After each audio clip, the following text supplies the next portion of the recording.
Hello everyone, you're watching Orokin Asks, the series where we ask the million-dollar question that even an advanced society couldn't seem to work out for themselves. I'm your host Finn, and the question today is, why do shields suck so hard? When we begin this game, we likely entered this with the mindset that shields are more important because they recharge. This is something that we've kind of been conditioned to accept due to shielding being more popular of a game mechanic that you see in games like Halo, Mass Effect, and many others. Countless times we were likely all in this situation where we freaked out at the fact that our shields were depleted, not only in Warframe, but in past games. In this game, there are technically 5 different tiers of health. The standard is basic health, the second is shields, the third is over shields, the fourth are game mechanics like Iron Skin or Warding Halo, and the fifth is energy when equipping quick thinking. But are all of these defenses equally viable, or are there some frames that are just better off because they have a particular defense, whether it be health, shields, or some other one? Well, let's take a look. Of all of the 31 current frames, a small minority of them specialize in shields over health. Among these frames are the following.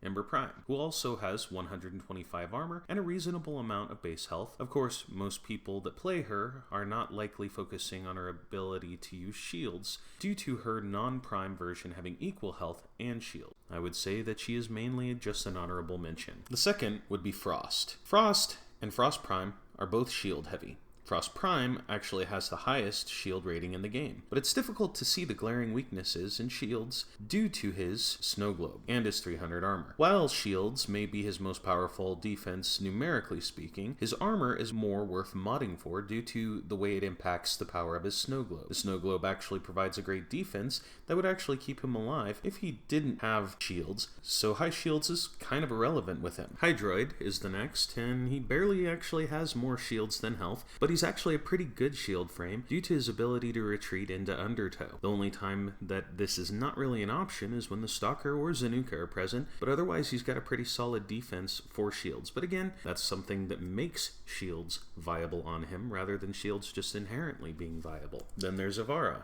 but of course we all know that Avara is about as squishy as you can get. Then there's Mag.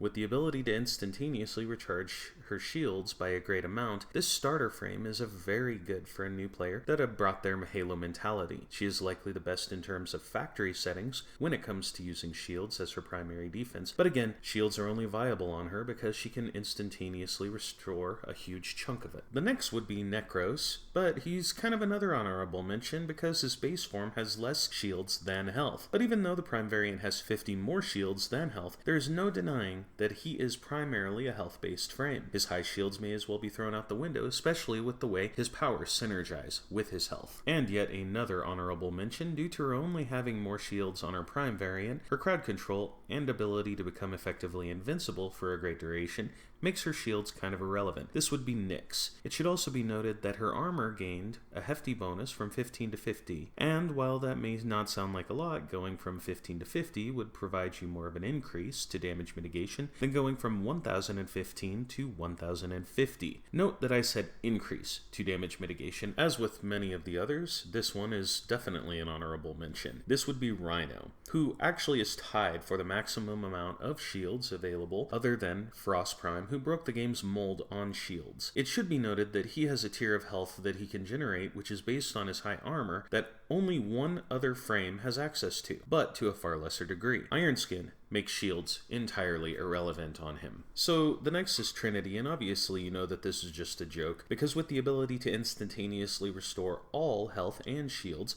it wouldn't matter if she had 0 shields or 100,000. Her shields are a joke and are entirely irrelevant. So the next would be Valkyr, and I'm sure that you're probably scratching your head at this one because she only has 50 shields and has double that in health. The reason why I mention her is because she repurposes her shields into damage for paralysis. So while most shield frames have something to make shields entirely irrelevant, Valkyr has the most relevant shields of them all. This kind of repurposing shields is exactly what we need in this game. If you were to maximize her shields using redirection, prime vigor, overshields, and shield charger, your paralysis can deal several thousand damage for a whopping 5 energy. Now how ludicrous is that a non-shield based frame gets more use out of their shields than any actual shield frame? But I digress. Next would be Volt. And when it comes to Volt, all 4 of his powers make shielding viable. Speed allows him to flee combat and recharge, Electric Shield allows him to recharge, Discharge has an augment that restores shields, and Shock can crowd control enemies so that they stop hitting you, providing you with the time you need to restore shields. Now the next example's Wukong, and just like Trinity, it's a joke.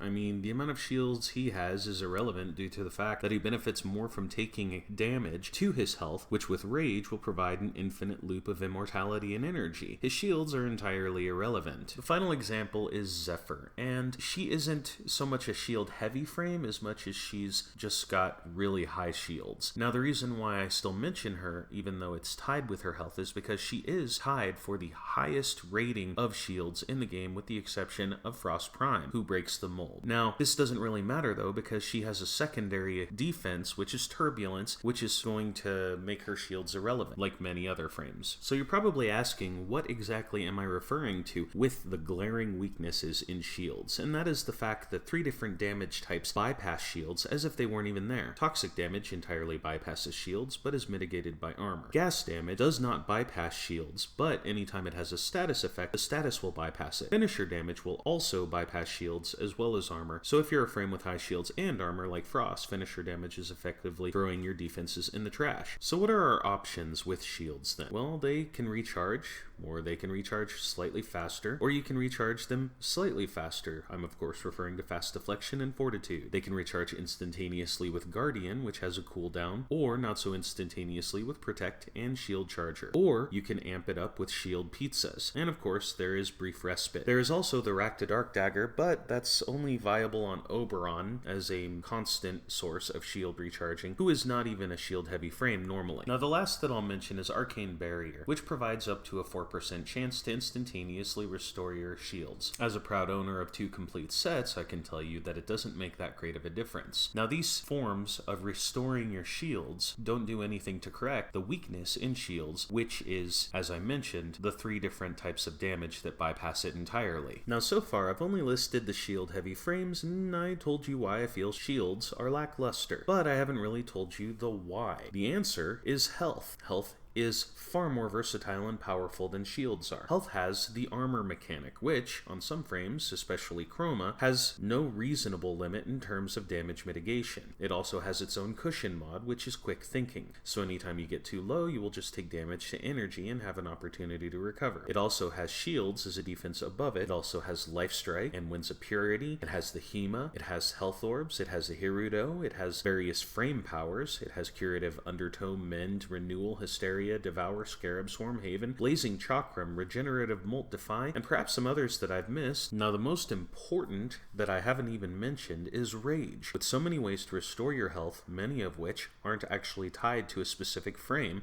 the fact that you can use Rage to regain energy leads to shields being a hindrance. In fact, when I used to play Oberon before he got his rework, I used a decaying key so that I would have fewer shields in the way or restricting me from gaining energy from Rage. Reducing the shields increased my energy income and as a result my performance. Look no further than Inaros for evidence of this, who has no shields blocking him, so every bit of damage that he takes is going to yield a reward in energy, which is why the fact that he has so much health is absolutely preposterous. Now it's obvious that shielding seriously needs some work on its efficacy. This puts any frame whose defense is shields primarily at a great disadvantage when compared to a health-based frame. There is a Nightmare type that makes shield-based frames without their core defense entirely, but missions like that have no consequences for frames like Rhino, Valkyr, Nidus, and of course Inaros. Shielding suffers versus magnetic damage by 75%, and if hit with a status from magnetic, shields are reduced by 75% automatically. I'm sure you're probably ready to write in the comments how Viral does something similar to health, and Corrosive does something similar to armor, but with the reduction in armor, you don't suffer a loss of health, and vice versa. Now, I would of course like to know your comments on how shields could be improved, but I just want to throw my hat in the ring and make some suggestions. Chief among those suggestions would be to look at the games like Mass Effect. Barriers and shielding have many different modes and functions. One example would be how the Sentinel class could detonate their shields once depleted. It's my opinion that shields should detonate in this manner, but in a way that scales the damage with the amount of shields you have at your disposal, and that shields should scale with mods as well. For example, the detonation could scale with power strength. The The recharge and recharge delay could scale with duration. Efficiency could determine the rate at which shields soak damage, and range could determine the range of the detonation. Shield frames would be much more viable if they were given an overhaul like this. My main is Volt, and despite having a power strength build with capacitance, 2 complete sets of arcane barrier, and a Raska with protect, or a sentinel with guardian and shield charger, the infestation can still easily one-shot me, not even at that high of a level, and bypass all of it with its sources